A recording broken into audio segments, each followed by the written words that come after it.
Ladies and gentlemen, welcome back to season 3 of our Last Leg podcast. You've got me, Nicky G, and my boy, Jonny G. God damn, it is good to be back in the saddle, brother. We got a new location, same exact fucking bets. We still got nothing but money rolling into your pockets. We've still got nothing but winning bets. It's going to be a great season. I'm telling you guys, we are both amped up and fired up for this.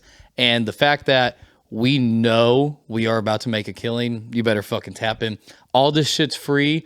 You know, make sure you subscribe to us on everything. Instagram, Twitter, not Twitter. Spotify, that's it. Sir, yes, sir. We'll be sure to try our best to release the pods every single time, just like we did the past 2 seasons. Let's aim for Tuesday, Wednesday, just so that way you guys can hear your Thursday night bets. But, you know, push comes to shove. If it comes out Thursday morning, just on your way to work, on way back from work, throw it on. You're going to be happy you did.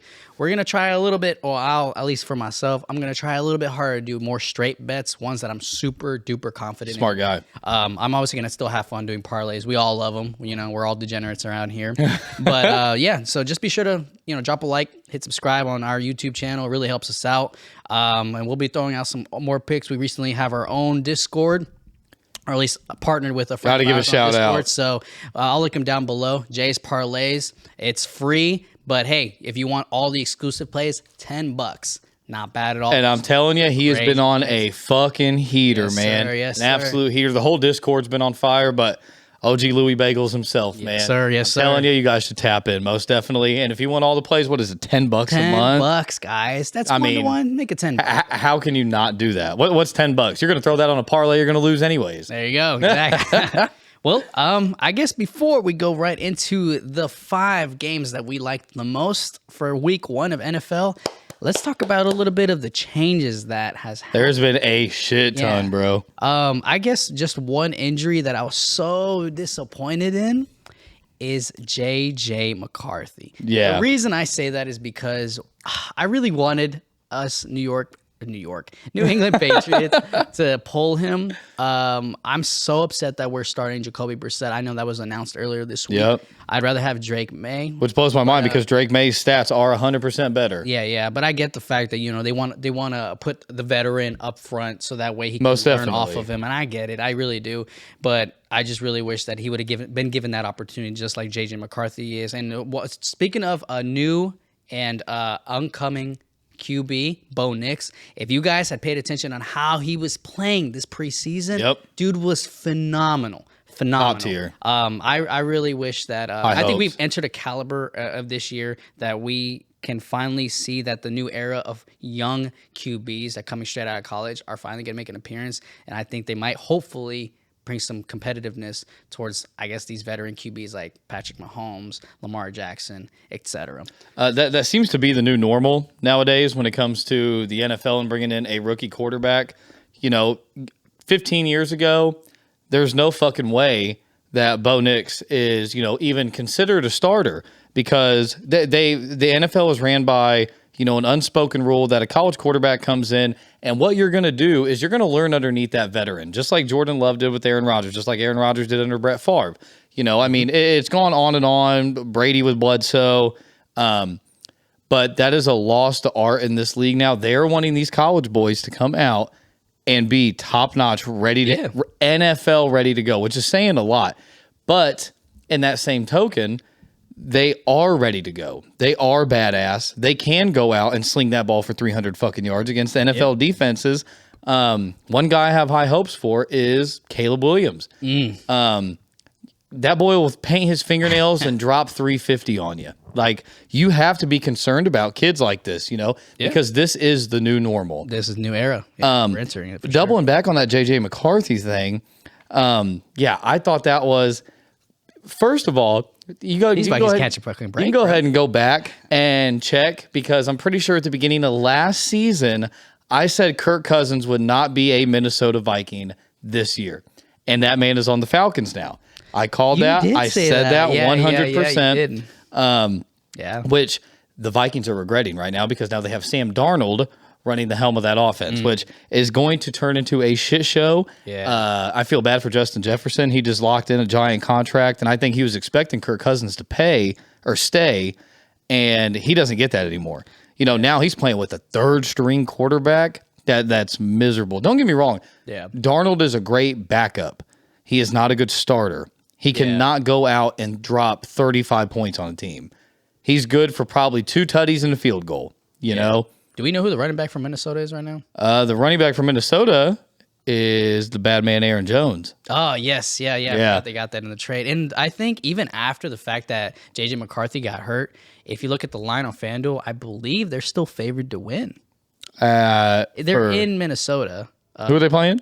That's a good question. I'll pull it up here in a second. And while you find that, I just still find it a little odd to me because you would think that they lost.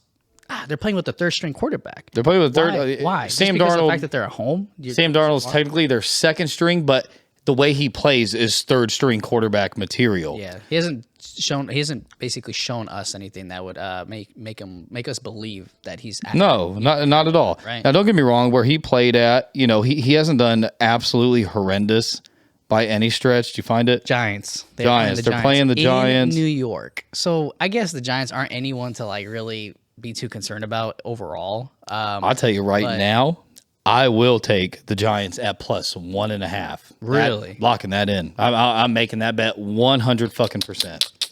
Why? So the Giants really went through a lot of a struggle. They lost Saquon Barkley to a divisional rival, the Eagles, which really sucks. But they just paid Daniel Jones, $250 million? Yeah, for what? He has to earn that money. Yeah. He doesn't have a choice. Right. And then I have very, very, very high hopes for Malik Neighbors. I'm calling it right now. I think he's going to have a great rookie season. I wouldn't be surprised if he won Offensive Rookie of the Year.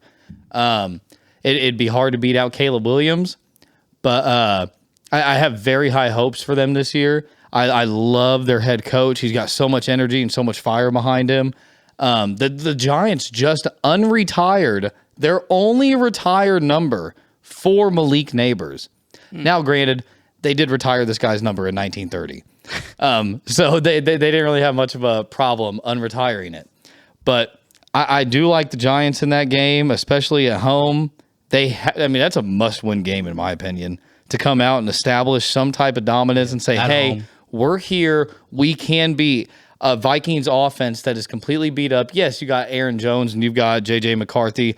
You've got a hurt T.J. Hawkinson. You've got 3 starting offensive linemen on the Minnesota Vikings line that are hurt right now. They're playing those as backups. So I just like the Giants in that one.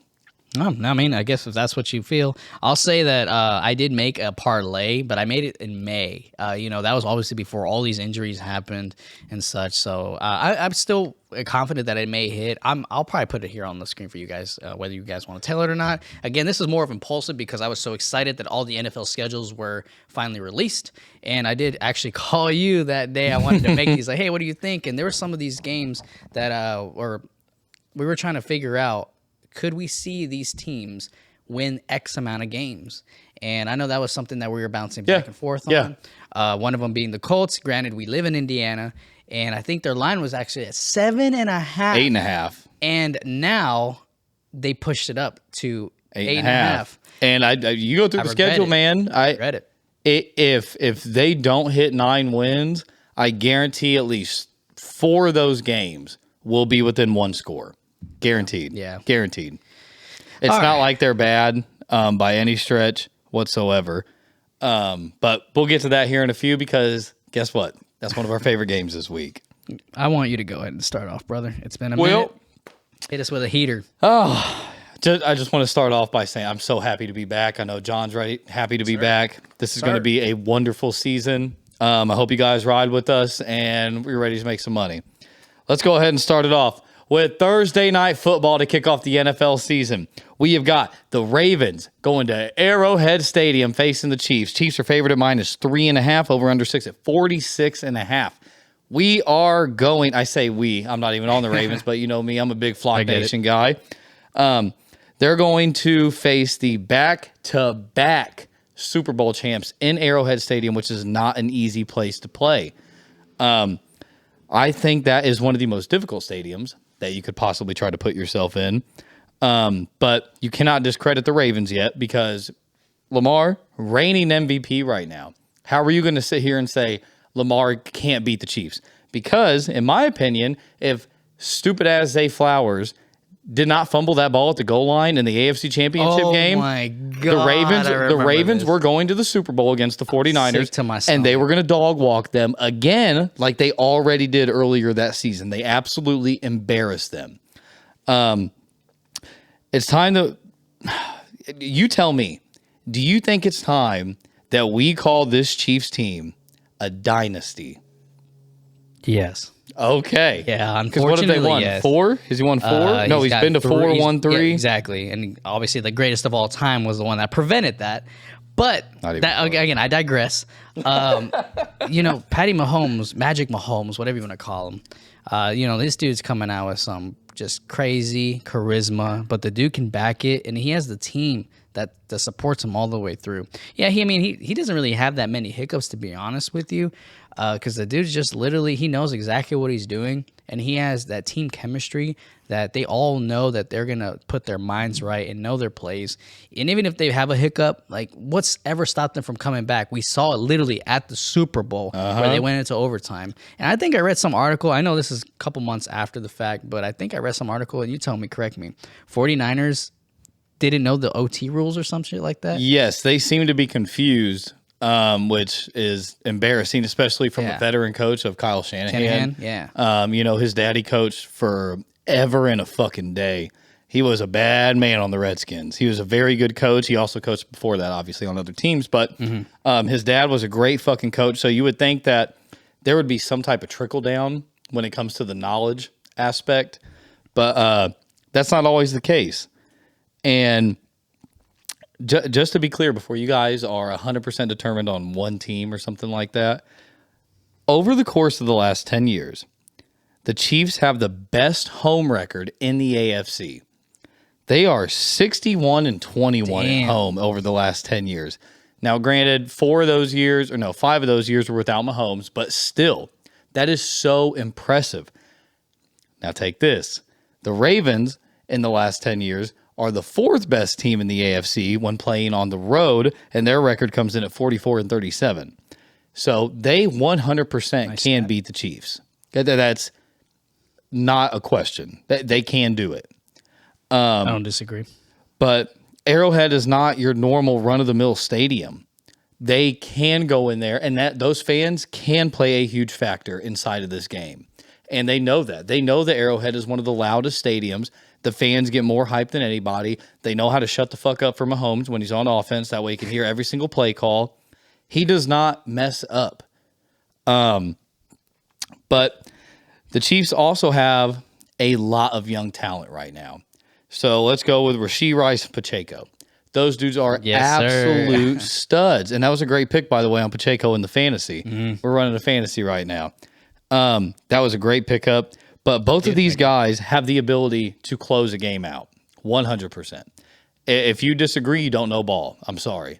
Pacheco is speedy and elusive, along with Rashee Rice. He is turning into Mahomes' new Tyreek Hill. You don't want to agree with that? That's fine. But you can't deny the stats. Rashee Rice is a monster when he has Mahomes throwing him the ball. Now, granted, Mahomes makes everybody look good when he's throwing him the ball. That's not an issue.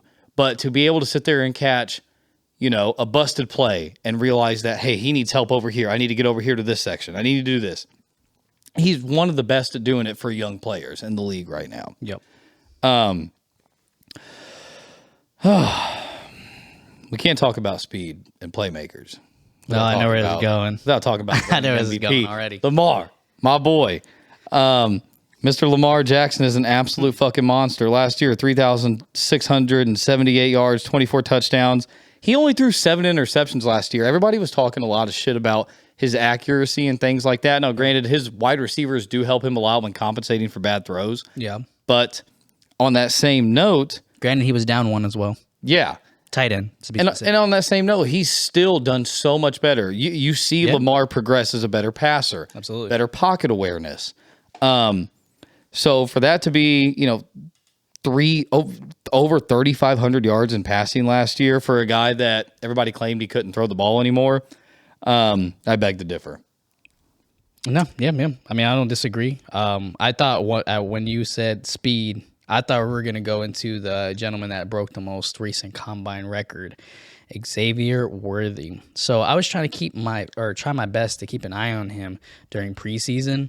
The dude definitely was a target throughout most of the preseason when the Chiefs did play. I think just because they wanted to see him run some plays that they probably designed literally just for him.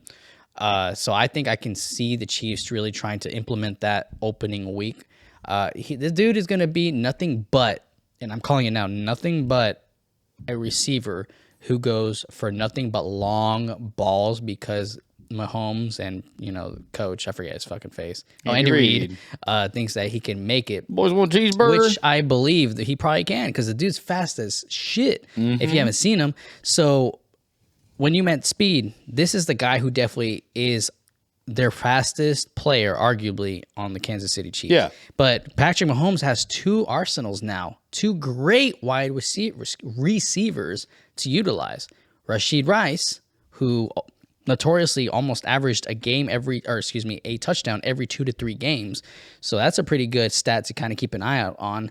The dude always goes for even short pickups, but he's so quick to maneuver out of these escaping a tackle, which what gets him the yards and the elusiveness is unbelievable. Yeah, so I don't think it's nothing to keep your eyes off of because these two receivers, we already know from Rashid Rice, but definitely keep your eyes on Xavier Worthy. This dude's going to come up with some crazy fucking plays, whether it's a long ball or he's purposefully trying to bait pass interferences. Yeah. The one thing that's going to hurt the Chiefs this year is not having Kadarius Toney.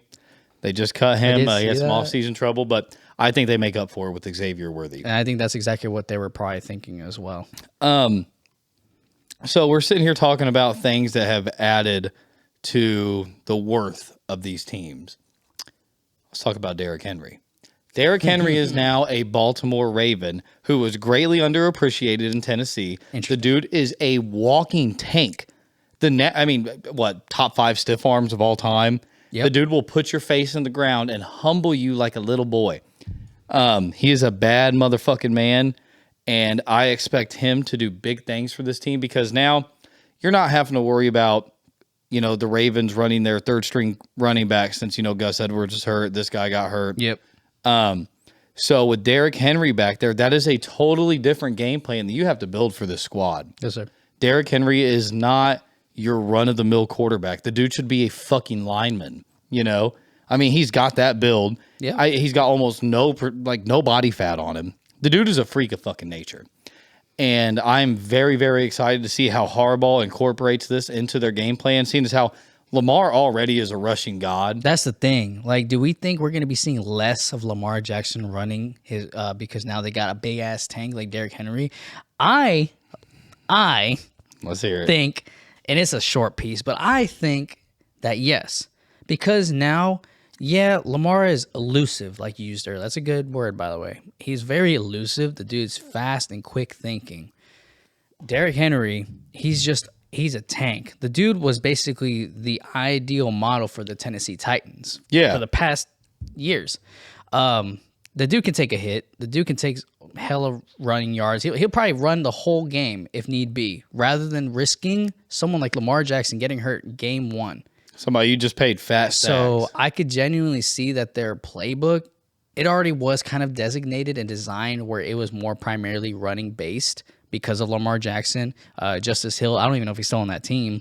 I don't think so. And the only two receivers that were, I guess, had the potential to even catch a ball is Mark Andrews, which we now will see a return. Unfortunately, he was out during the playoffs. Could that have been a reason why they lost the playoffs? 100%. I say it's one of Lamar's favorite absolutely. targets. So all he was really left with, as far as trust goes, is Zay fucking Flowers. And I know you. And how do you trust him after that? Dude, but exactly, and that man, I'm sure everybody's parlay that fucking game. I think we made an episode about it too. Yeah. But that fucking game ruined. It's hard to talk about. I feel like this guy is going to obviously try to redeem himself. The only time I feel like any sort of playoff mistakes that can be redeemed are in the playoffs. Right? So if they can get themselves there and he can make up for it, whether it's a game-winning tutty, whatever he does, I expect to see it because I know for a fact the Ravens will fucking return to the playoffs. 1,000%. 1000%. Another thing, just to wrap this game up, when Lamar is an underdog, okay? When Lamar is an underdog against the spread and he is the starting quarterback, he's 11-2 against the spread. Damn. So Damn. take that for food for What's thought. the spread right now? Do we know? The spread is sitting at Chiefs favored by a field goal, -3. Ooh. So Ooh. that's what leads me to the rest of this. Lamar's fully healthy, firing on all cylinders. He is looking for revenge against this fucking team. 100%. Give me Flock Nation at +5.5 and over 39.5 on the over-under. I'm locking that in. I am making that bet. I'm parlaying it. That puts you at -101. But even if you don't want that cushion, I still like the Ravens +3. I still really, really like them at +3 and over 46.5. These are two all-star offenses.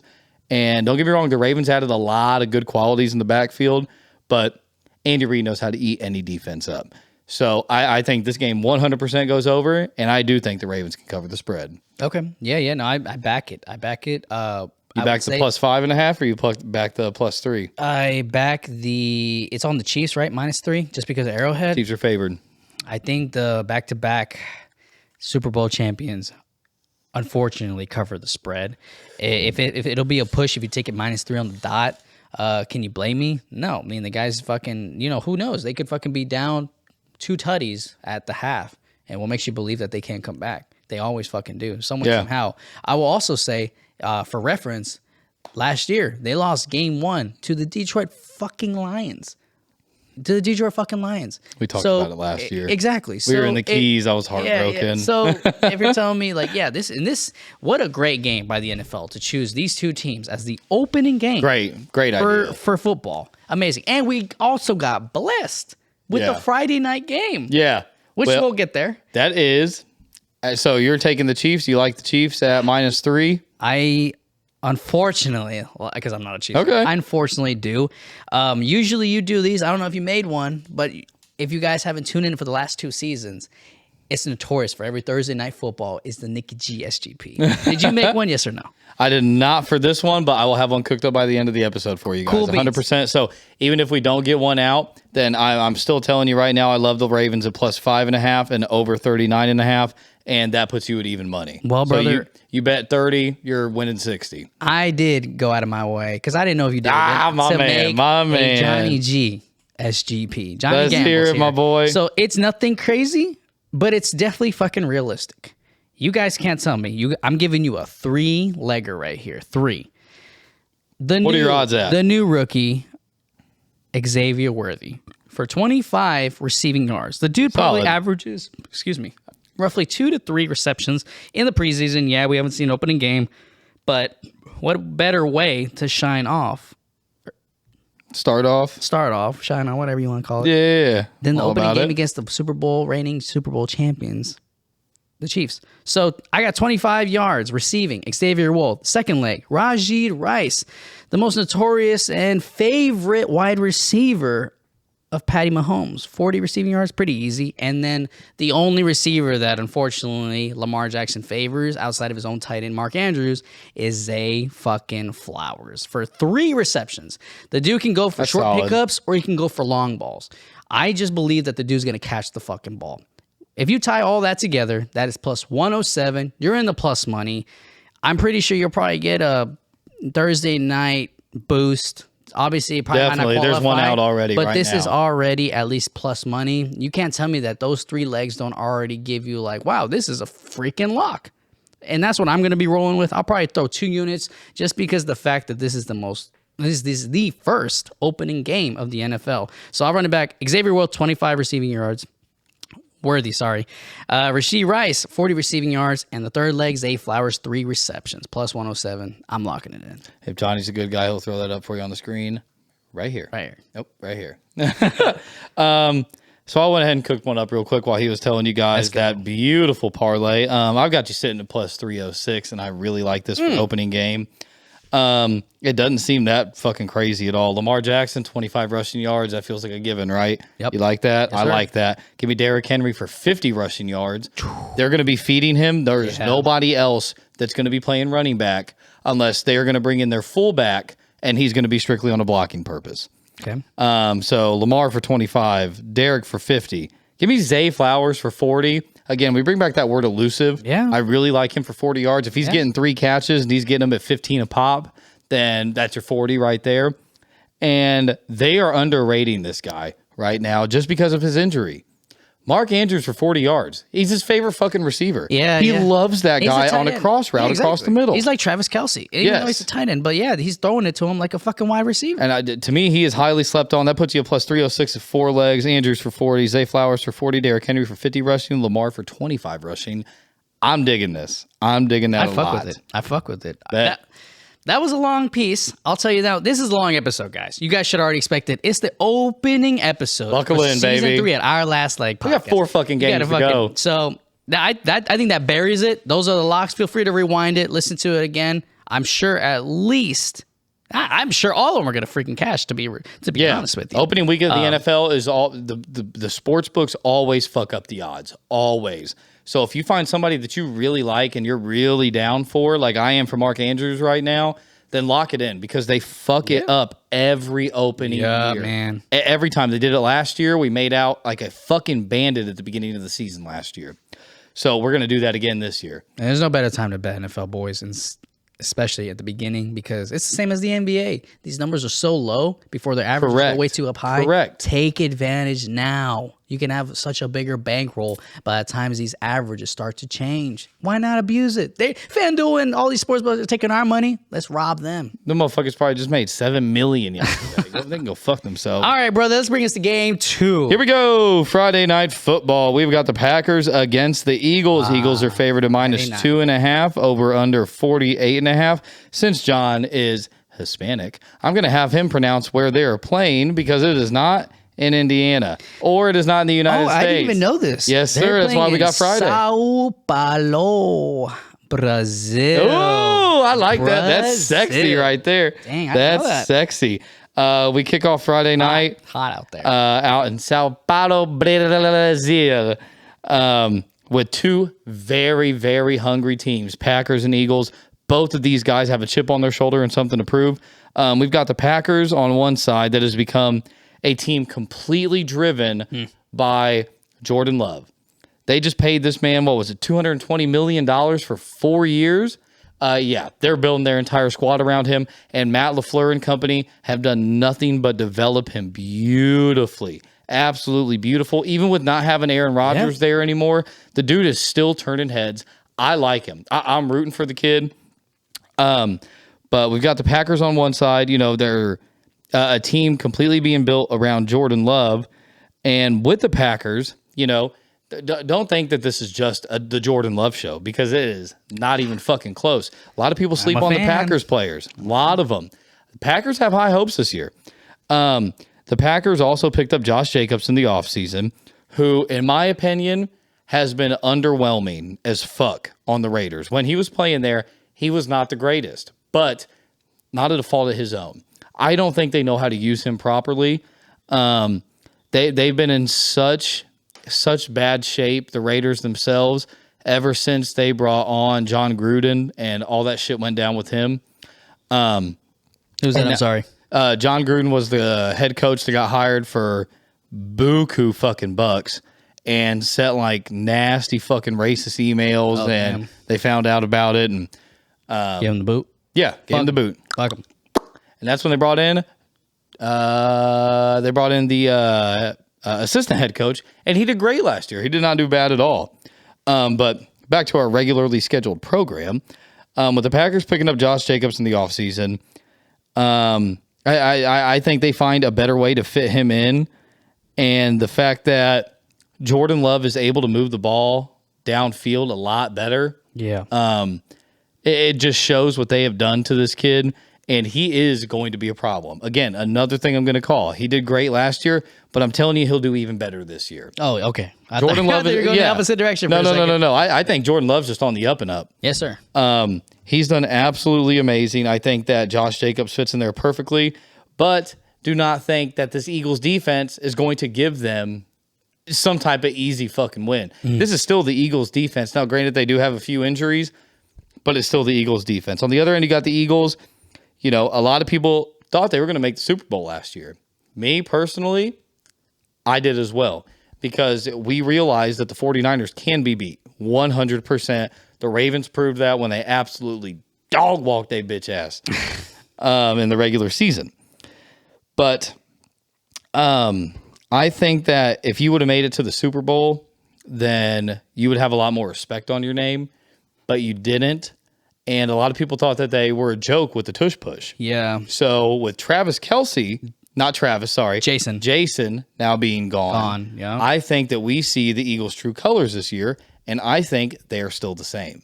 I think I love the way you're going with this. I think that green, white, and black still flies heavy. I think that they're still a solid squad, 100%. Yeah, and everything you said up until this point is absolutely correct. Like, I really don't think there's any sort of way you can dispute that, because it really absolutely goes, and everything you literally just said is absolutely factual, but not only your opinion, but can you tell me anyone that every word that this boy just fucking spit, you don't fucking agree with? The Eagles were absolutely notorious, and I guess you could say just, what's the word? They're frauds. They're frauds. They were frauds because these guys literally had one of the most unstoppable plays, the tush push. And now that Jason Kelce is gone, what else do they have? Yeah, they got Jalen Hurts, but the dude, I primarily relied on that play for almost, I could arguably say 70% of their fourth down plays. In the red zone on the goal line. Yeah, and it doesn't matter. Now that he's gone, what else does he have? Now the pressure is on Jalen Hurts. Not on the Eagles per se. But just to touch a little bit on Jordan Love. The dude is absolutely a stud. He's popping off just as well as CJ Stroud, which we'll get there. The dude is he's a better quarterback. Arguably, he's a better quarterback, in my opinion, than Aaron Rodgers. I know that's a weird. I fucking choked on my beer. That's the craziest statement I've ever heard. That's a weird little take here, but the dude is gonna be better. The guy is just used to being able to utilize every skill that the dude has, running the ball, passing the ball. With Aaron Rodgers, you can never really expect the dude to run the ball because he wouldn't be able to get it that far, right? Yeah, I mean, it looks like a gazelle learning how to walk. You could give him a little bit of respect now, Jordan Love, that any team that plays the Green Bay Packers now have to actually think about, will this guy be able to utilize the ball by running it, play action, any sort of mindset like that? When all you play like Aaron Rodgers, Tom Brady, when the fuck are they gonna run the ball? Right. Themselves. They got running backs. Green Bay Packers are still a stacked lineup. To be honest, I'm actually surprised that they are not favored in this game. Usually, I would give the benefit of the doubt for these favored teams because they're playing at home. But that's not the case here. They're playing in Brazil. No, I agree. Nobody's going to have the home field advantage. Absolutely not. Absolutely. It's just going to be straight blazing fucking hot out here. But +3 on the dot on the Green Bay Packers, can you really think that's respectful? You want me to tell you how it's justified? Let me fucking hear it. Because, so you were saying that, with Jason Kelce being gone, that the tush push could very well be, almost minuscule. I can tell you why the fourth, goal line plays are not going to be an issue anymore. And that is because of Saquon fucking Barkley. Saquon Barkley is now a Philadelphia Eagle, and he is a bad man that the Giants absolutely fucking ruined. This man was a bad motherfucker when he came into the league. Still is bad, but the Eagles will know how to utilize him properly. Compared to the Giants, who were like, you know what? Do we give it to Saquon on 4th and 2, or do we have Daniel Jones rush it up the middle? You see the problem now, right? Saquon Barkley is a bad motherfucker. The man's thighs are this fucking thick. I mean, that dude can drive 100%. Getting through that line is not going to be an issue. Saquon Barkley, though, did the Giants so dirty by going to a divisional rival. But when they're offering to pay you and they're going to actually have a chance at winning something, then that's where you go, in my personal opinion. You said Daniel Jones? Giants? Yeah. He's on the Eagles now. Or are you just comparing? No. Saquon's on the Eagles. Yeah. Yeah. You said Daniel Jones. Daniel Jones on the Giants. Right. Wait, so why'd you bring him up? Because he used to be on the Giants. Okay. My fault. The Giants playbook would be like, okay, do we give it to Saquon on 4th and 2 when we're going for it at the end of the game? Or do we rush it with Daniel Jones up the middle? Yeah. You're like, give me Daniel Jones, motherfucker. Right. Ignorant as could be, man. But with that being said, wouldn't you think, and now it's going to be kind of a coin flip. When they're in the 4th and 2, 4th and 1, ideally the go-to bet would be giving the anytime touchdown to Jalen Hurts. But now that they have a big boy like fucking Saquon Barkley, isn't it kind of a coin flip figuring out who would actually get that red zone touchdown? They're going to incorporate that. Knowing Nick Sirianni, he likes to play that type of confusion. It'll be smart. 4th and 1. Smart. And you think they're going for the tush push? They're not going to go to Saquon or Jalen. They're going to dump it up in the corner to A.J. Brown. They're going to do what they can to completely throw you off because right now, this is going to play at their advantage. Being in, within 5 downs, or not 5 downs, 5 yards of the goal line, they are 100% going to be able to say, do we give it to Saquon? Do we get to Jalen? Do we throw it? Do we run a pitch play on the outside and pull our biggest guys and have them go block for Saquon? There are so many things that they can do now that teams will not be able to predict. So that is going to work out in their favor big time. But again, do not discredit the Packers. You've got Romeo Doubs, who has become Jordan Love. Jordan Love's one of his favorite targets. Yep. And the dude is absolutely amazing. So you cannot count out these young and up-and-coming guys just because... Like Wicks. Yes. Wicks is good too. Just because they have, this established dominance that is tied to the franchise of the Eagles. You can't do that. You have to look at both aspects. Yeah. But with both aspects being looked at, I'm still going to take the fucking Eagles money line. I'm taking the Eagles money line, and I'm taking under 48.5. I really like that. That's what I personally think. A lot of people probably really like the Packers in this matchup, but I can already tell. I can see you right now, John. Let me see that look one more time. Yeah. I won't disagree anything you said because everything about the playbooks and the touchdowns, Jordan Love, the Packers can just throw it out. Eagles, the thing, and I just looked at the stats here for anytime touchdowns. For the first 7 players on FanDuel, at least, they are all plus money by 1. By plus 1-1. So it's basically saying that it can go to any of these 7 players. 100%. If you roll a dice, there's 6 faces. There's 7 fucking players. It's literally a coin toss on which one of these could possibly get a touchdown. I think 2 of them do, and I think you're probably right. Saquon Barkley, just the fact that he's now on a new team. But can we turn face for Jalen Hurts, the dude who is obviously able to still run the ball as well as he does? And we got new boy Jordan Love, who's making an absolute appearance on his 2nd season in the NFL.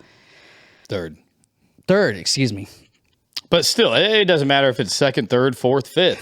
It doesn't matter. He is growing as a player, and he is doing absolutely amazing in my eyes. The Packers have a lot of good young talent, and with Matt LaFleur developing everybody so well, it's not going to be a blowout by any stretch. I was trying to find it. I was trying to buy some time to try to find this play. I'm playing on my phone right now on FanDuel, so you guys can see I'm not fucking around. The reason I was trying to buy some time was because the way you were making you just said that you were taking the Eagles at -3 even, Nope, right? Eagles money line. Oh, Eagles ML. All right.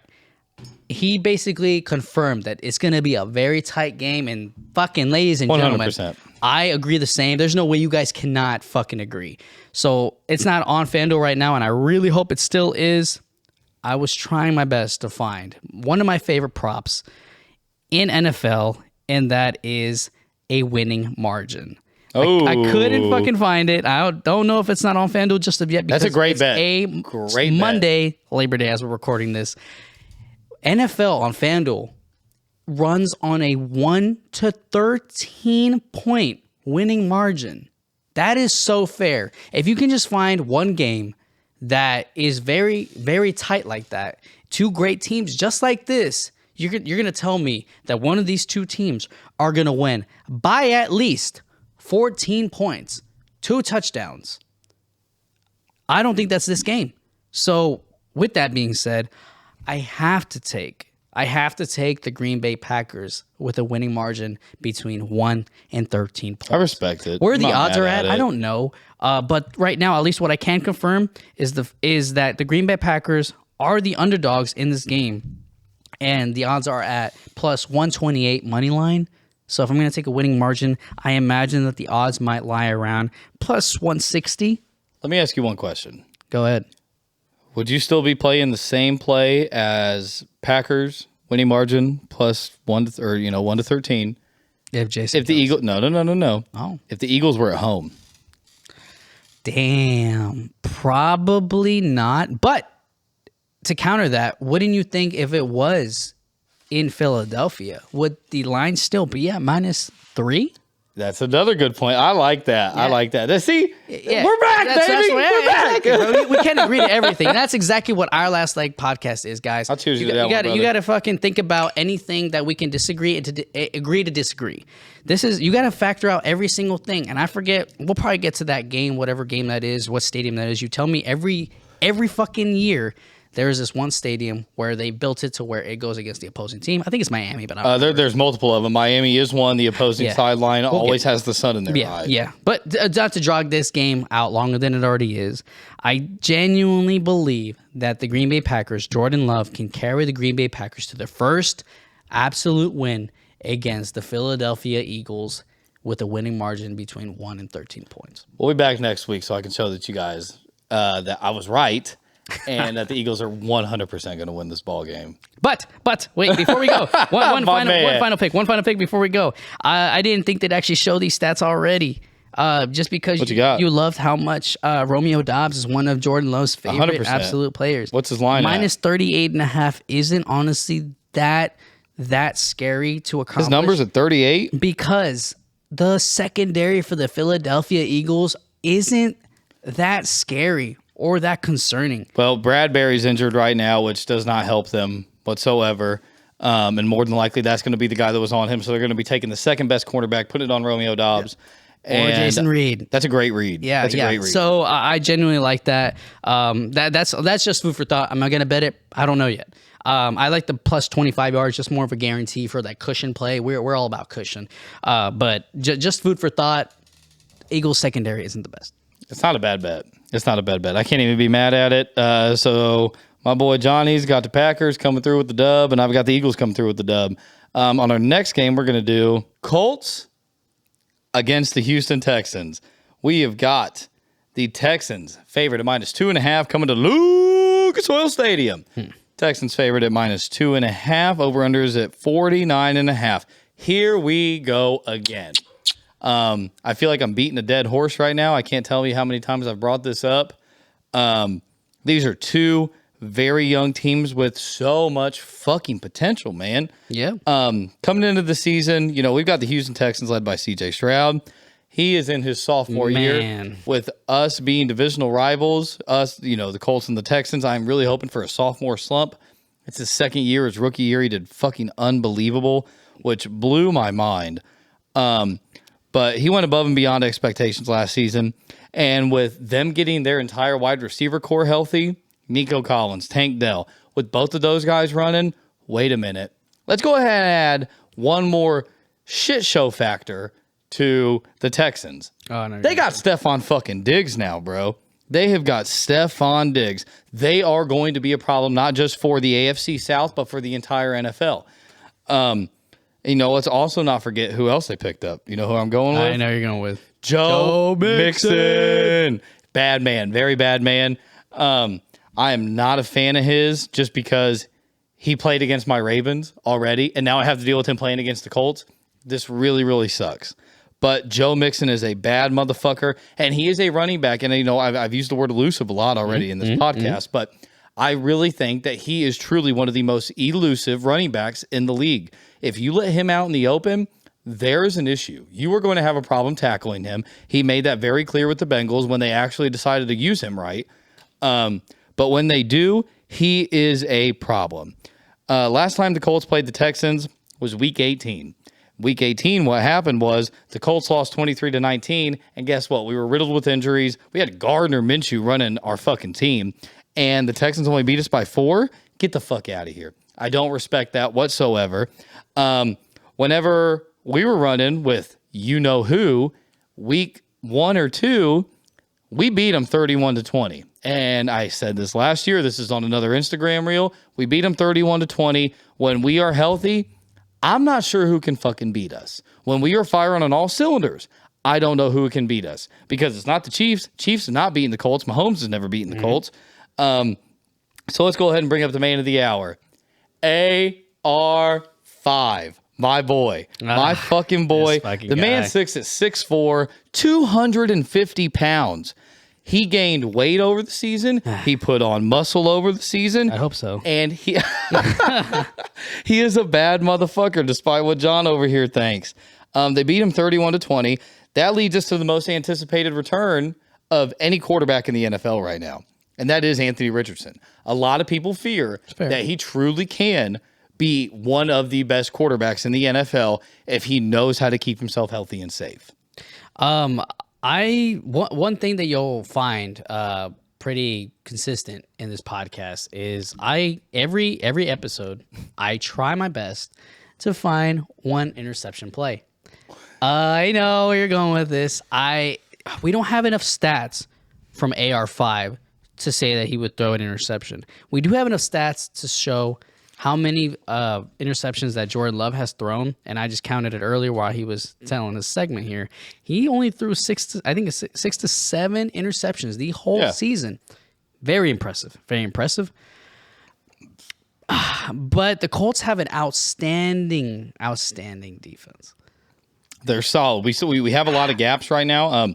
The hardest part is trying to find somebody that can help Julian Blackmon in the safety position. We've got Kenny Moore at cornerback, which, he's solid. He gets burned sometimes, but when he doesn't get burned, it is a big play. It's always a big play whenever he comes through. This is tough because Colts just have that fire that can click at any quarter in the game. 100%. And usually it comes from a defensive play. Turn on like that. Yeah. But I don't know that I haven't seen AR5 play that much to say anything. Unfortunately, this segment is probably all you. But I do know how CJ Stroud plays, and that dude is no one to fuck with. I don't want to call you out on here, but when we made the parlay game at the beginning of this episode, which I'm pretty sure I threw on the screen, but if I didn't, I'll throw it back up here. He said 3 months What did I say? the Colts will lose their first game against the Houston Texans. Okay. The first game. Beat them last year in our first game. They do play with the same squad 2 or 3 times every time of the year, I believe. But you did say that. And to be honest, again, AR5 hasn't shown enough potential to me with the very little time he hasn't played enough, so I agree with that 100%. So, but we can obviously go based off of stats of what we have seen. And that's from CJ Stroud. You're telling me from the Texans. Now they got Stephon Diggs, Joe Mixon. Now they got a running play. They don't always have to rely too much on CJ Stroud running any sort of plays like that. Now, everyone, when Stephon Diggs was on the Buffalo Bills, everyone's so preoccupied about this dude running a straight route deep in field, which he could probably still do as a decoy. But now and they that's have a all pretty it's going to be. decent That's fucking... all it's going to be. And that's all he needs to be. Because at the end of the day, Stephon Diggs just won a fucking ring. Something that Josh Allen couldn't get him. Not sure why he went to the Texans to get one, but and that was one thing I wanted to talk to you had talked to me about was why would someone like Stephon Diggs want to go to a team that's slowly rebuilding? Could we say that the Houston Texans are rebuilding? I think they're already past the rebuilding phase. I think agree. This is the squad they roll with. Texans got very lucky. They weren't even a team 25 years ago. They didn't exist in the NFL. Oh, absolutely not. And, to go from, Davis Mills to, Deshaun Watson, and then, they get rid of him because he's underperforming and they realize he had more trade value. It worked out so well for them to get CJ Stroud. Yes, sir. I do not disagree with that whatsoever. I think the Panthers are a fucking joke for taking Bryce Young over him. That's embarrassing. I'll take a 5'9" quarterback over CJ Stroud. It's the craziest shit I've ever heard in my life. But back to our regularly scheduled program. Yes, sir. CJ Stroud is a fucking dog, but the sophomore slump is a real thing. It is a real thing because teams learn how to figure them out.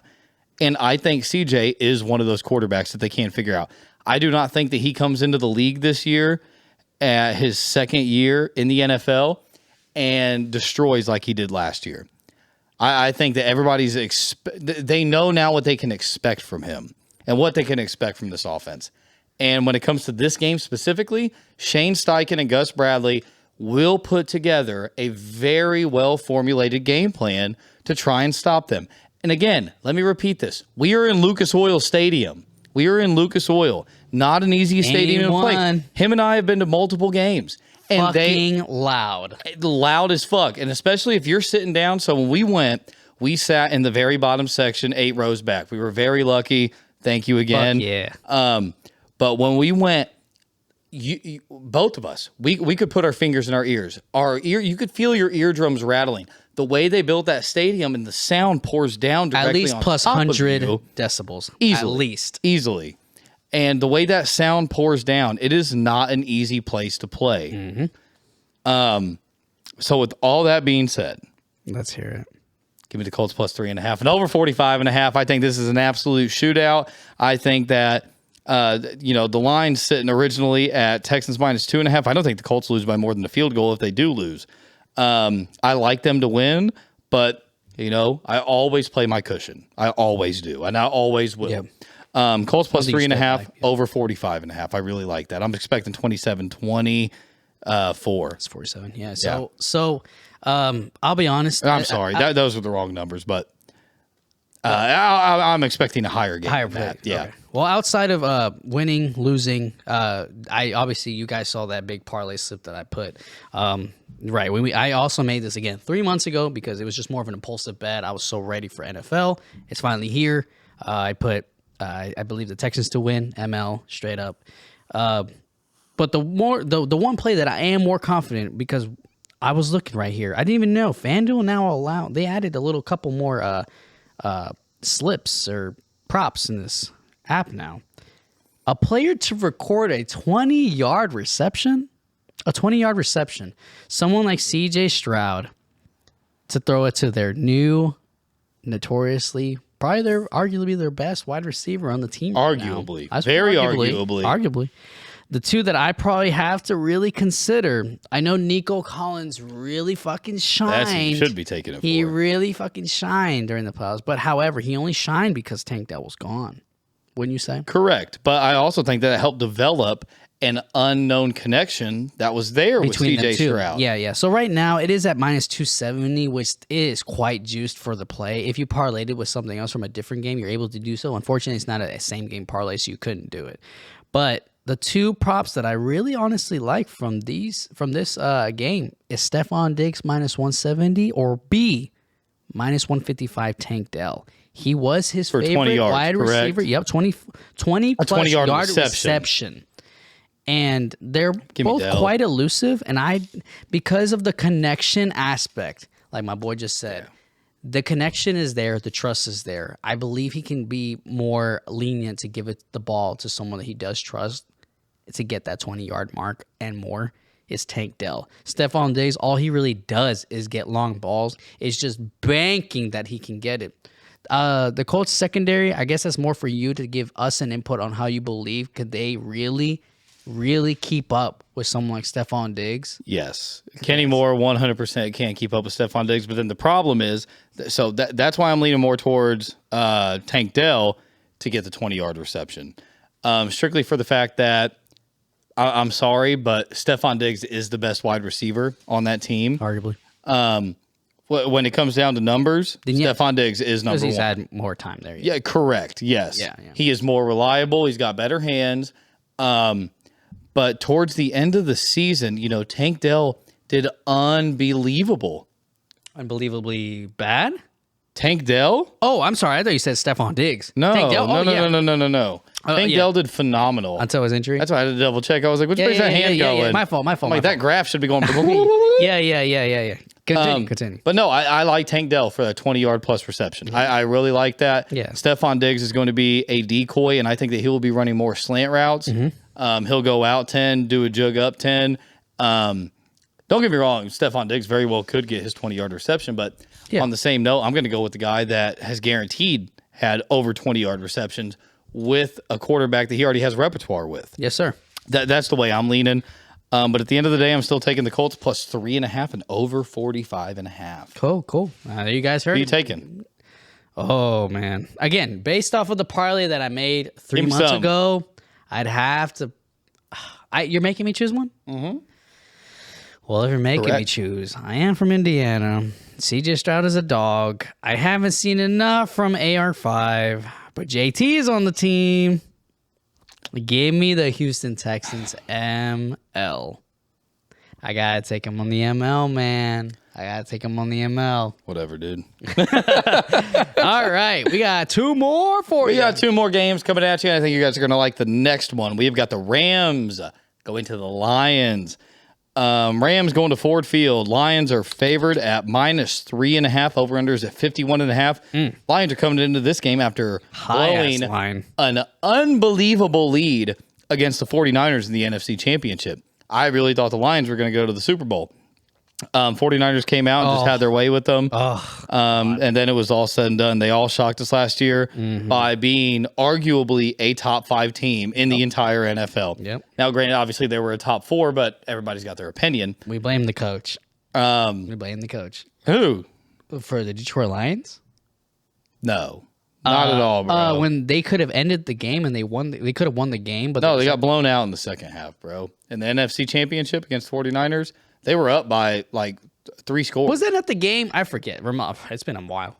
Was that not the game where coach from the Detroit Lions decided to just want to get a 4th down score or pass the 4th down? I think it might have been right at the end of the second half. No, it was the end of the game. They lost. He tried to go for it 3 times, and he missed every single time because he was so adamant instead of going for a field goal, and that's when the opposing team won. Was that the 49ers? It very well could have been. I'm not going to speak on it because I'm not 100% sure. But at the end of the day, the Lions against the Rams is, for me, it's going to be a no-brainer, and I'm going to tell you why. The Lions are unbelievable. Nobody expected this. I've got a buddy that's been a diehard Lions fan his entire life since Barry Sanders came into the league. I was lucky enough to get to watch him 1 year when I was little. I don't even remember it, but my dad tells me I got to see Barry Sanders. But at the end of the day, I still really like the Lions. Between Jahmyr Gibbs, David Montgomery owning the rushing game, they are an unbelievable fucking duo. Now, when it comes to betting on them, that's a different story because they split back so heavily. It depends on who's the hot hand for the day. If you can't stop Jahmyr Gibbs is getting 20 carries and David Montgomery is getting 10, or it could be vice versa. It can go either way. But either way, both of those guys are fucking elite. And now let's talk about the receiving core that this fucking Detroit Lions team has shit out of nowhere. You've got Amon-Ra St. Brown. Bad motherfucker. Bad motherfucker. That dude is so good. He gets all the way up there. He's got the height to back it up. Don't get me wrong. He will never be Calvin Johnson, but he's pretty fucking good still. Amon-Ra St. Brown, then what? They've got old Sam Laporta. Yes, sir. Old Sam Laporta, bro, came out of the woodworks out of nowhere. Man, that dude. Big old corn-fed boy. Dude can catch the ball, and then he's dropping a fucking shoulder in you when you try to tackle. If you had fucking him on your fantasy team, boy, I am jealous. Lucky, for sure. They are all truly special, and they are all in the right place they need to be right now. I think that if they manage to pull off a victory against the 49ers, I genuinely think they had a better chance of beating the Chiefs than the 49ers did. That's just how I feel. The Chiefs' defense was never 100% solid. Yes, sir. And I think that the Lions could have picked that apart with how elite they are. It's not that they have a bunch of elite players, but the few players they have that are very good are so difficult to stop. I'm not sure how you do it. But now let's transition the way we're taking this conversation. We've got Stafford coming back to Detroit again for the second time. Don't get me wrong. Detroit and Michigan, you do not have a choice but to thank Stafford. I remember watching one game with him on the Lions.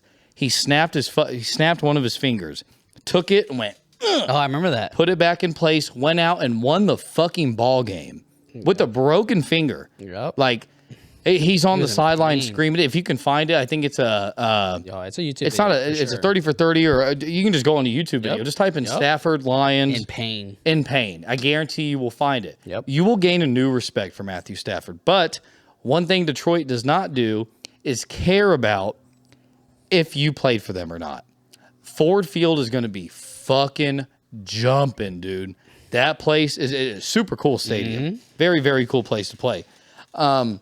But with Stafford having the arsenal that he does, that's going to be the problem right there. So, again, the Lions have already beat them with the same exact squads. Okay. It wasn't 100% Cooper Kupp. Right. He was not all the way there. Exactly. But between, they have assembled a white boy extravaganza in L.A. Cooper Kupp, Puka Nacua, Tyler Higbee.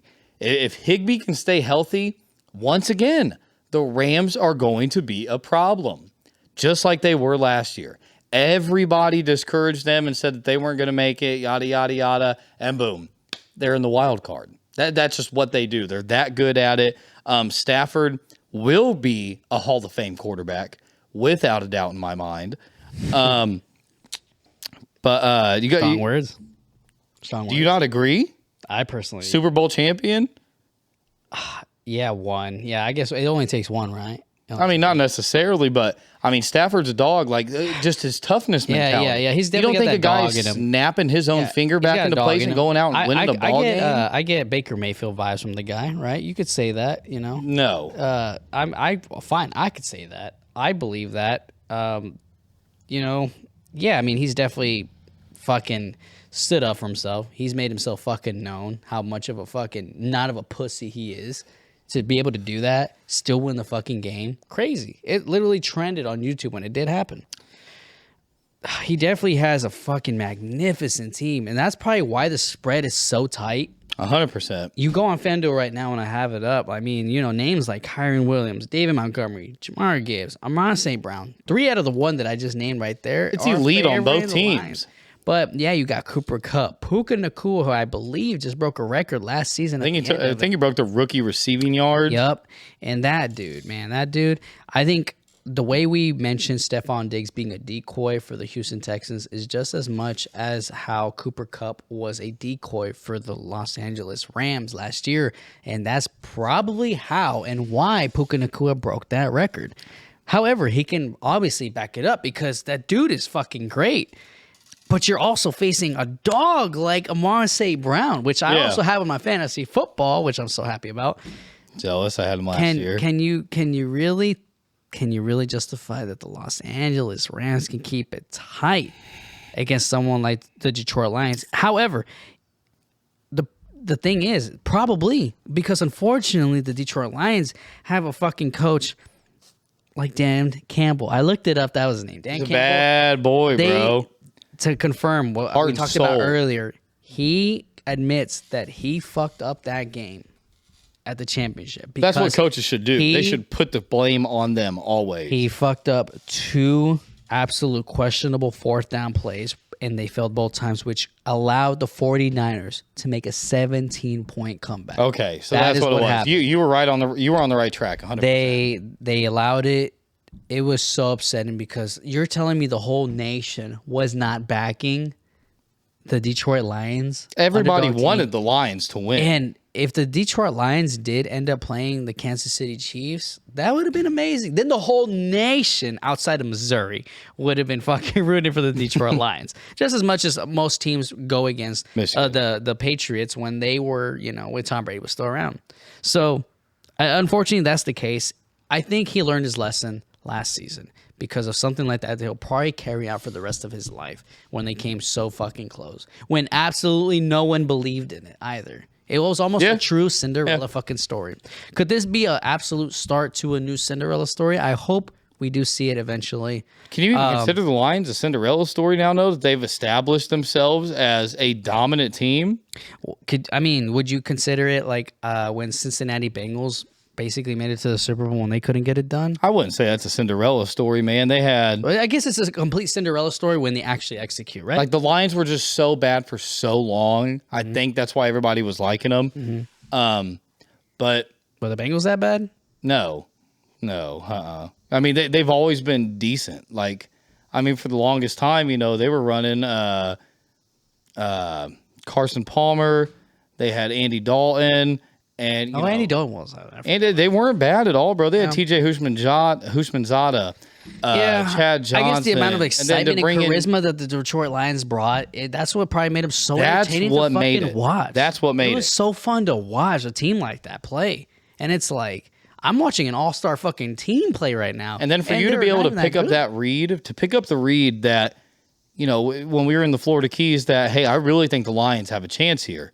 You put that faith in them very early, which nobody did. I didn't. I lost fucking bucks on that game. I lost big bucks on that game. But I like where the Lions are at right now. I love Campbell as their coach. He's fucking astounding. But you want to hear your kicker right now? Now's when I fuck up all of John's thought process. Let's hear it. Aaron Donald is retired. That man is no longer a part of the Rams defense. Jared Goff no longer has to worry about that edge rush coming from the left side, the right side. He's able to sit in that pocket a little bit more comfortably. Yeah. So are you still thinking, you know what, we're not going to go there yet? But again, that is a huge piece for the Rams. Aaron Donald not being there anymore. That dude was an absolute monster. I'm pretty sure he went to the Pro Bowl every year he was in the league. Absolute fucking phenom. As long as the Lions can keep the same hustle they've had and have that same drive to want to win the game, I like the Lions minus 2.5. I like the Lions to win by a field goal. I 100% agree. I think the Lions can genuinely get it done. The line sits at minus 3.5. Oh, 3.5 now? Yeah, but you never know, right, guys? It's a field goal. Just take the minus 2.5. And again, you never fucking know. Who knows if they win by a fucking field goal? You know what? If you've got FanDuel pulled up, just go ahead and tell me what the line is for money line for Lions just to win the game straight up. The ML for the Detroit Lions are minus 180. It's almost it's almost half to one. So ideally. So let's double back to what he said about winning margins. If you like the Lions aren't winning by two touchdowns. They're not winning by 2 touchdowns. That's They're not. Good. You're right. They won by 1 point against the Rams inside of the playoffs. So I think that a 1-13 winning margin for the Lions should be a good bet. Plus 120. And that's what we do around here. Yeah, I guess if you wanted to do a double bet here, you don't have to. It's just food for thought for this one. I do agree that the Lions keep it. The Rams keep it close, but they don't get it done. The Detroit Lions will win, and it will be between 1 and 13 points, sitting at plus 120. I like it. I like that. If anyone does get a touchdown, though, it has to absolutely be the most notorious wide receiver in the fucking game for the Detroit Lions, Amari St. Brown, which sits at minus 115. Super fair. I wish I could parlay that. Not bad. I wish I could. That should be plus money in my opinion. Because you think it's unlikely? No. I think it should. FanDuel just bullshits us now. Fair. On be sure to check legs. all your sports books. You never know. 100%. You might be able to find him for plus money or even direct even money. Yeah. But I just think that's bullshit. Like, Amon-Ra St. Brown should be plus 100. Yeah. I think it should be even money for him to score a touchdown. You could probably just take him with the tutty and then maybe like 25, 40 yards just to push it up because the dude really does get so many receptions. He's going to break that 25 at least, and that should get you almost, if not already, plus money. Yeah. That's fair, right? 100%. 100%. Cool. All right, so we both like the Lions to catch a dub for the over-under. Oh. Over-under sits at 51.5. That's high. That's high. That is high, and I think that with Aaron Donald being gone, that there is a higher chance of a better scoring game here. So I'm taking the cushion like I always do. I like under 55.5. That puts you at, you can call it 30-20, 27-32, and we're still hitting. Am I allowed to parlay this or just straight up? Parlay it. Okay. Depends on what you like. Cool. All right. If he's allowing me to parlay it, guys, Amon-Ra St. Brown anytime touchdown. Give me maybe over 41.5, and that puts you at plus 117. Over 41? Over 41. That's doable. Yeah. That's 23-20. Yep. Yeah. No. Yeah. Yeah, 23-20. Yeah. Yep. Exactly. Sorry, math's not mathing. I like guys. it. No. I mean, I think it's going to be a high-scoring game just because of the fact that it's Jared Goff, Matt Stafford. Come on now. And that's the only problem, bro, that bothers me is Goff is just one of the... He did throw a lot of interceptions. Inconsistent, I know he did bro. throw a lot of interceptions last year too. Fuck it, I'm sticking by the bet. Fuck I agree. it. I agree. All right, here's our last game, you guys. If you guys are ready for it. If not, you can click off. If you want to win some money, stick around. Yes, sir. We've got the Jets going over to the 49ers over in San Francisco. Jets at 49ers. 49ers are sitting at favorite at minus 3.5. Over-under is at 43.5. We've got what I expect to be a better matchup than people expect. We've got the return of Aaron Rodgers. We have got a Jets team that has established who their star players are. San Francisco opened up as a 6-point favorite when this line originally came out, and it has moved all the way to 3.5. So even the sports books, even the guys that study stat lines nonstop, are realizing that this game can be closer than we expect. With that line opening up at minus 6.5, I'm expecting a really good game. 6.5. Yeah, so I'm sorry, 6. No, when it originally came out, this line was at minus 6 favoring San Francisco. Okay, gotcha. And now it's at, what, minus 3.5? 3.5. So right. Even the most elite statistical guys are realizing this game can be closer than we expect. We've got the return of one of the greatest quarterbacks to ever play the game, Mr. Ayahuasca himself, Aaron Rodgers. Even if you do not like him, I'm sorry. He is a legend in the game. He is 100% a first ballot Hall of Famer. Aaron Rodgers is a dog. You can never count this man out, ever, unless he walks on the field and snaps his ACL on the first play. Now that they've got Breece Hall, and he has established really what kind of running back he is. He's good for dumps. He's good for runs. He's good for long. He is a very versatile player. Very favored player to put on your fantasy. What is he, like number 3 projected in almost every league? Yeah, He's ranked number 3. Yeah, number 3. What's it go? McCaffrey, Bijan Robinson, and Breece Hall. And Breece Hall, yeah. And this fucking dickhead took him from me. So we've got the return. I had to. Come on, guys. Why would you pass it up? Hey, I hope you guys studied it a little. I feel like he had ulterior motives because he texted me and was like, you never sent me that the day of our draft. He texted me and was like, you never sent me that mock draft you did. And I sent the mock draft over. I got Breece Hall sitting inside of it. And yeah, he just went a little bit sooner than me than I expected. But had to. I expect him to be a great weapon on this offense. And then for Aaron Rodgers, 100% his favorite target will be, who do you think? On the Jets, wide receiver. You know it. Oh my God, it starts with a G. Yeah, there it is. Garrett Wilson, baby. Thank you. Garrett Wilson is going to be an absolute dog for Aaron Rodgers. Watching some of the highlights from practice and stuff, they get into it. Like they go butt to butt, head to head. Yep. Yes, exactly. Garrett's telling him he wants to go left right here because he knows the read on a certain safety, and Rodgers didn't pick that up, or vice versa. That is one thing that really needs to be taken into account here, is that Aaron Rodgers always has had a favorite wide receiver. It was Devontae Adams for a very long time. That was his go-to guy. Everybody knew that. Rodgers has a favorite wide receiver. I think it turns out to be Garrett Wilson this year. The Jets defense isn't nothing to sneeze at either. They are a solid squad. I think they are ranked the 3rd or 4th best defense in the NFL right now. Sauce Gardner is an absolute dog. He's a little tiny guy, but all you have to do is disrupt the pass. You don't have to intercept it every time. You know what I mean? That's fair. Sauce Gardner is an absolute fucking dog. But back to Garrett Wilson, I really do think he is a game changer. If they stay on the same page, him and Rodgers, watch for that to be a top 10 connection this year. Watch for Garrett Wilson to be top 10 in receiving yards this year. I believe that. Yeah, man, I'll be honest. I didn't get too in-depth so far out to Monday Night Football. Like, right. I don't have too much intake.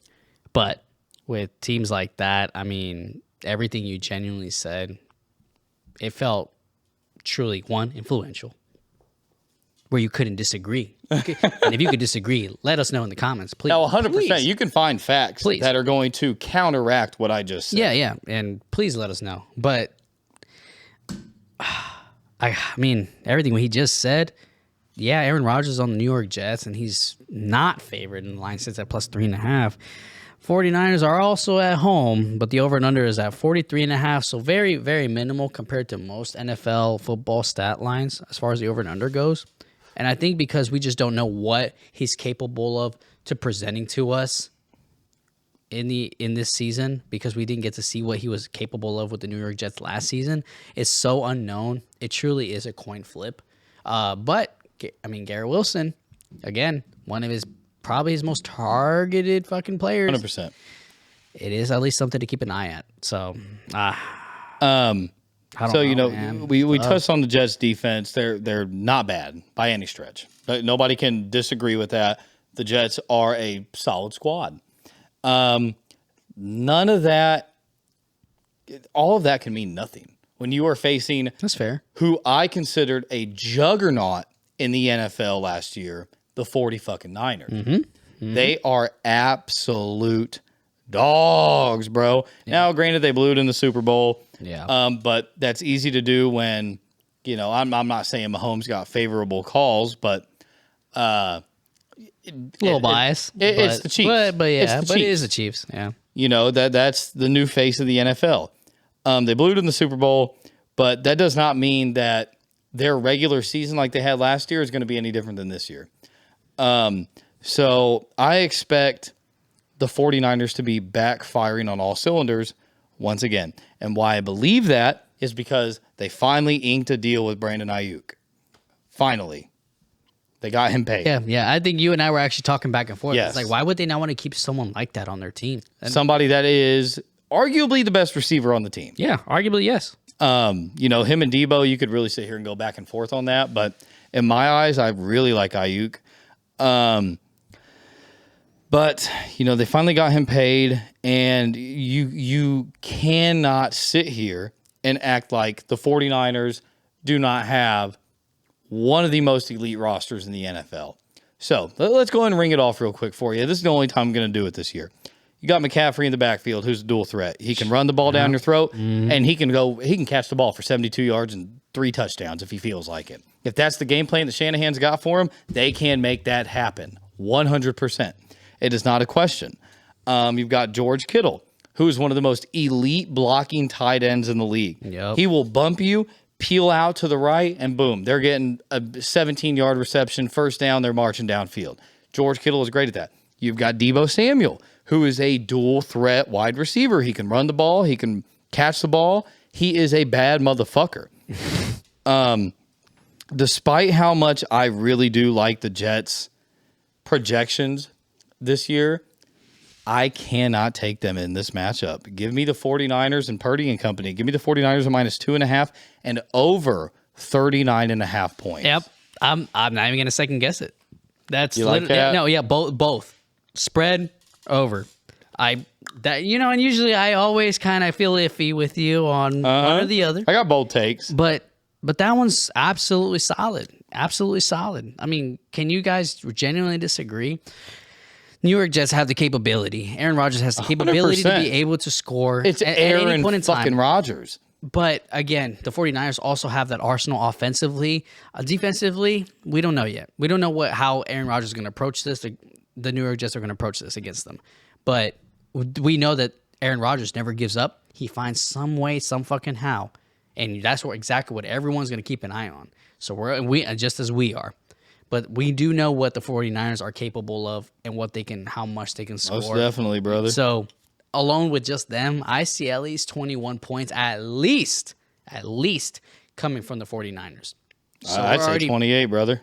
And there you go. Then we're already probably 70% of the way, more or less. Yeah. Yeah. You're only asking for the Jets to score 11 points at that point. Yep, exactly. So they're going to win regardless. If the spread sits at exactly minus 3.5? 3.5. Then I don't have to worry about them winning by a field goal because it's going to be more than It feels very disrespectful. And then, like we said, the line opened originally at -6, which I still feel like is low. Yeah. I'd put them at 6.5. Yeah. But If I'm a sports book, I got the 49ers at -6.5. And if they did push it down to 3.5, guys, take advantage. I think FanDuel for once is giving us, the public, a favor 100%. by winning us 100. or giving us some cash to play with for at least week 2. Take it. We're gonna. Could not agree more, bro. I think that just kind of leads us to our last parlays, right? I don't know if Cheeto has one, but I got a banger for you guys. Go. What we're going to do is, since FanDuel is pretty iffy on their player props right now, and again, we're also recording this on a Monday for opening week. We're not getting every single line that we want. If I did have the player props that I really wanted, that's what I would give you instead, but I just don't have it this week. So what I've got for you guys is an anytime touchdown parlay, and I think you're going to fucking love it. John, Let's hear I it. went ahead and took off the leg that John was a little bit iffy about. He didn't like it. I was a little skeptical about it. I was. But Let us know in the comments if you guys agree with me as to why. So I'll tell you Go what ahead. the leg is at the end, and if you want to take it straight up, go for it. There you go. So we have got a plus 1,917 parlay for you. 10 to We've 1. got 1, 2, 3, 4, only 5 legs. Only 5 legs. $5 can win you $100 fucking dollars. Get the fuck out of here. No, it's 20 to 1. Actually. You're gonna love this. You're gonna love this. All right, so we have got Jacksonville Jaguars at the Miami Dolphins. You already know who we're going with. We're going with Big Tyreek. Dude can't pull out of a driveway, but he can pull into the end zone. Baby's got 10 kids. We have got Jonathan Taylor. I think he does great against the Texans. I'm not sure who they have that are going to stop that. If we get down into the inside the 10-yard line, Jonathan Taylor's rushing the ball because I think they're going to be a little bit more nervous to try and send Anthony Richardson in there, seeing as how that's what hurt him last year. So I like Taylor for a touchdown. Another one I really, really like is going to be Arizona Cardinals against Buffalo Bills. I like Josh Allen for an anytime touchdown. Now that he lost Stephon Diggs, he's only got Gabe Davis, another rookie wide receiver that everybody thinks is going to do phenomenal. I think he's going to do great as well. I don't know if he's red zone ready, though. Josh Allen, you can't doubt the 6 foot, 250-pound man that has proven time and time again he will drop a fucking shoulder in somebody to get across that end zone. We've got Tyreek. We've got JT. We've got Josh Allen. Go ahead and give me CD Lamb, the man that just got paid. He set the tone for all wide receivers and future upcoming contracts. I think he's going to do phenomenal in this game. They're playing the Cleveland Browns. In Cleveland, don't get me wrong, Cleveland has number 1 ranked defense, but CD Lamb can make it happen. Oh, yeah. We've got CD Lamb, and then New York Jets and 49ers. I'll let you guess. 1, 2, 3, 4, 5. Christian McCaffrey. Kaboom. CMC, Yes, I sir. really like him. FanDuel is being very generous. He's at minus 135. I'm pretty sure he was closing out the season last year at like minus 200 to score anytime touchdown. So I really like him. So we've got Tyreek Hill, Jonathan Taylor, Josh Allen, CD Lamb, and Christian McCaffrey. Odds put you at plus 1978. Damn. If you're feeling crazy, you want to throw $25 on it, that wins you $500. I'm just saying, I Sheesh. think that feels very, very good. I really like this bet. I'll probably throw a couple units on it because it's opening week. And last year, I really did regret not doing a bet like this because I think everybody showed out. Everybody did phenomenal. And FanDuel doesn't know the odds they want to set yet Yep. for the market of anytime touchdown. Fair. And, Exactly. we thought about it and we talked about it last year. And we missed out on a lot of money because we did not attempt something like this. So Yeah. that's what I like. Again, Tyreek, Jonathan Taylor, Josh Allen, CeeDee Lamb, Christian McCaffrey. They're all big names. 1, 2, 3, 4, 5. I guarantee John has got a just as good parlay cooked up for you. What you got, buddy? I did cook one up, brother. So I had this made. I guess it got deleted for some reason, but I did have this made. The one and absolutely the number one pick in your fantasy football, Christian McCaffrey. For some reason, like he said, FanDuel specifically doesn't have their odds set right. Why? And they just moved. Christian McCaffrey is set at minus 135 odds. So it's ridiculous. Honestly improving for us. Take advantage of it. Why would this guy not be able to plow through the New York Jets? I don't know how fantastic their defensive line is to stop a guy like fucking Christian McCaffrey, but I'm going to take advantage of it. I don't think that's the biggest gap. I really don't believe that's the biggest gamble in this one. I agree. So that's leg number one. So take advantage of it. Honestly, and I don't even blame you for taking it just straight up. Honestly, I think all these I might take straight up, to be honest with you. The second leg, Rashid Rice. I do think that Patty Mahomes will somehow get it to this guy, and he's going to execute just like he always does. Again, the guy gets a touchdown averaging 1 to 3 games. Why not? And he's actually sitting in plus money, plus 140. Why wouldn't you take it? The third leg, I kind of am a Buccaneers fanboy. Well, Rashid Rice or Mike Evans, guaranteed. Rashid White. White. Oh, yeah, but White. Rashid White. The Washington Commanders are fairly notorious for allowing rushing touchdowns last year. How have they improved on it? I really hope they did not, just specifically for this parlay. But I really don't think that they're going to be able to stop a dog like Rashid White. Who do they play? And Tampa Bay. Yeah. In Tampa. They play Dolphins? No, Washington Commanders. Oh, Yep, Washington Commanders. Chase Young ain't even Plus there. 105. It's almost Great a little bet, bit right guys. over even. So why not take it? I really do think it's going to be between him and Mike Evans. I love Mike Evans. I genuinely do. But again, the Washington Commanders are a little notorious for allowing rushing touchdowns. Mike Evans, another guy that will make the Hall of Fame. Yeah, absolutely. And the fourth leg, this is just a 4-legger. And the plus 110 leg for the final parlay is CeeDee Lamb. I like the way you convinced me on that. I genuinely do. After the dude just got paid absolute bank for this, how can you not accept And you that? saw how well he did at the end of the season last year, right? He did absolutely He great. ended up becoming the best fantasy player. Nobody scored more points than him last year in fantasy. Exactly. So, with all that being said, if you tie all that together right now, at the point of recording this video, we are sitting at plus 1,698, 17 to 1. If you put $20 on it, this is $339, ladies and gentlemen. Totally I really like this. Worth it. And I'm just waiting for FanDuel to shoot me a boost or a no sweat bet. That way I can at least boost it up. You know they're coming out for take week it. 1, But 100%. I really love it where it's at. Can you really blame me for it? I think you guys might be taking 2 out of these 3 fucking legs in your parlay. So even if you only take 2 out of both of ours, you just take 2 people. It's a fucking. It feels so good. Even if you just take McCaffrey and CeeDee. I think we would all genuinely be dumb to not take it. It's almost might be free money, but that's where we're sitting at. Do you have any other comments? I do, bro. Let's hear it. All right, let's hear it. I pray to God you guys see this before the season starts, because I have one more lock for you guys. That's a future bet. Oh. Pop. Absolute banger. I'm going to tie this back to the last episode. I'm telling you right now, you can clip this motherfucker right here, because this is a lock. If you have got some funds that you can just tuck away and put on a bet and just throw... I every week I have been throwing 1 unit on this. Since I found this, it was about 3 weeks ago, to make the playoffs. Simply to make the playoffs, okay? Kansas City Chiefs. Oh, Given. lock. Given, okay? San Francisco 49ers. Lock. Baltimore Ravens. Absolute lock. Okay, all right. Yeah. That is plus money, folks. That is plus 102. Oh, it's plus money. Plus 102. That is insane.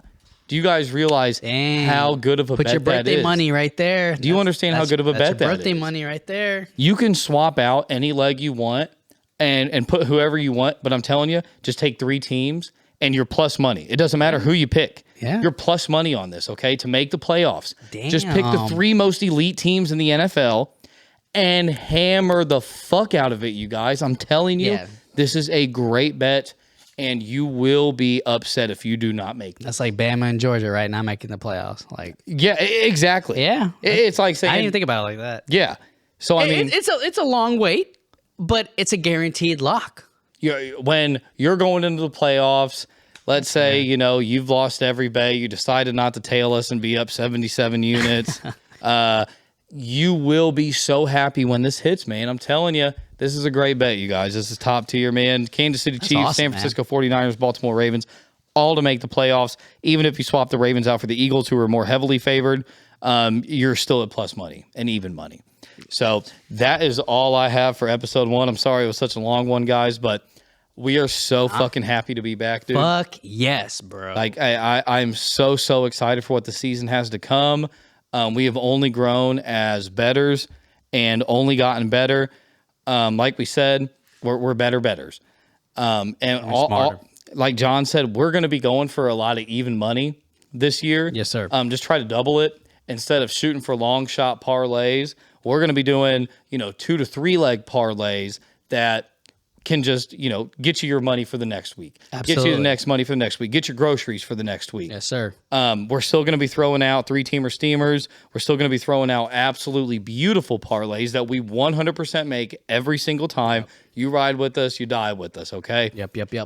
That's the shit that we live for. This is what we love to do. John and I have done nothing but be very excited to bring this podcast back to you and also to win some fucking money for you guys and for ourselves. John just had a baby. Congratulations, my guy. My boy's got to make some money. So if you guys have any comments or anything like that, or you think that we messed up a bet or we should do something different, please let us know. 100%. Drop it down below. That was a great segment, brother. I am so happy to fucking have you back at this. I love you, brother. I'm so happy we made this two years ago. Yeah. And we're going to keep doing this. We love doing this, even if it's for ourselves, but we love bringing you our picks. We have a community here. We have an engagement. Please keep it going.